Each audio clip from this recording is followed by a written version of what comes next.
Voyager machine launch பண்ணி கிட்டத்தட்ட 42 வருஷத்துக்கு மேலே ஆகுது. அது இன்னமும் ஒர்க் ஆகிட்டு இருக்கு. ஈவன் அது 25 பில்லியன் கிலோமீட்டர் சூரியனை விட்டு தள்ளி போனாலும் அதுக்கு காரணம் அது சோலார் பேனல்ஸை பயன்படுத்தல. அதற்கு பதிலாக அது ஆர்டிஜிஸை பயன்படுத்துது. அதாவது radio isotope thermo electric generator. இது கிட்டத்தட்ட ஒரு நியூக்ளியர் பேட்டரி மாதிரி.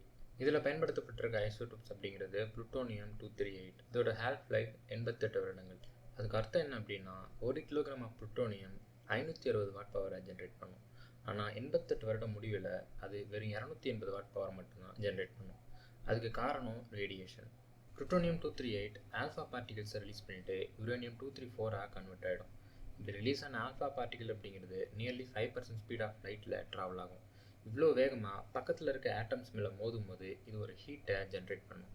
இந்த ஹீட்டை ஆர்டிஜிஸ் உதவியோட எலக்ட்ரிசிட்டியாக கன்வெர்ட் பண்ணி அந்த ஸ்பேஸ் கிராஃப்ட்டுக்கு தேவையான எலக்ட்ரிசிட்டிக்கு பயன்படுத்திப்பாங்க. இந்த வாயேஜர் மிஷனில் பயன்படுத்தப்பட்ட ஆர்டிஜிஸோட எஃபிஷியன்சி அப்படிங்கிறது 6.4%. இது வாயேஜரில் மட்டும் இல்லாமல் பெர்சிவியரன்ஸ் ரோவர், நியூ ஹரைசான் இது மாதிரி பல ஸ்பேஸ் மிஷன்ஸுக்கு எனர்ஜி தேவைக்காக பயன்படுத்தப்பட்டிருக்கு.